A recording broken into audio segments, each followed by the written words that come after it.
turtle fight, pero this is gonna change up when Alpha 7 actually contests for this turtle. Nakapasok naman na si Takashi. Good entry point lang inaharo ng mga kabila side dito. Pero lumipad mula kay Zushi, pero nandun yung multo mula kay Hanzo. And tutumba na. Una, si Pew dito, pero there's strike. Ginamit na rin din si Indra dito. Oh, Gwen, well, leaf ball!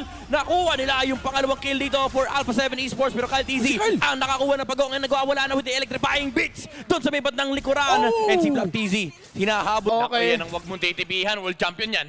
Tignan, hintayin Ayan, natin oo. baka. Oo. Ito. Ay, nako po.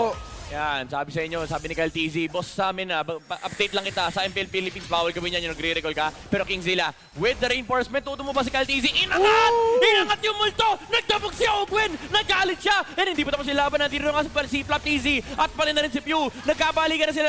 Crimson Beacon, ginamit na rin Pew para ma-zone lang dito yung... Oy, gumawa na sariling plano. Gumawa ng sariling plano. Ang tanong, ito ba ay papunta sa aeroplano? Kyle TZ, nakita si Dominic dito, nahuli ng Ogwen!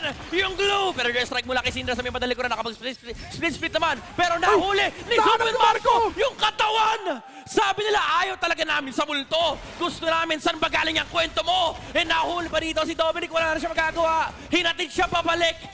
Pero si Super Marco ang locked in na. Few.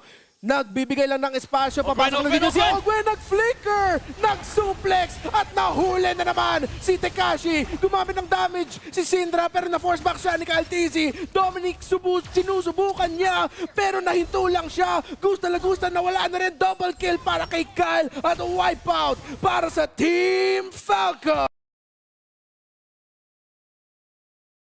Purify mula kay Pew. Pero nandun ni Hawk! Hawk!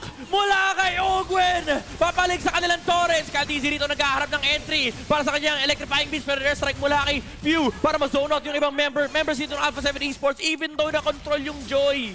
Wala kasing follow-up. Super Marco! Basta meron silang gold laner na kaya nila protect ang sarili nila. Yeah.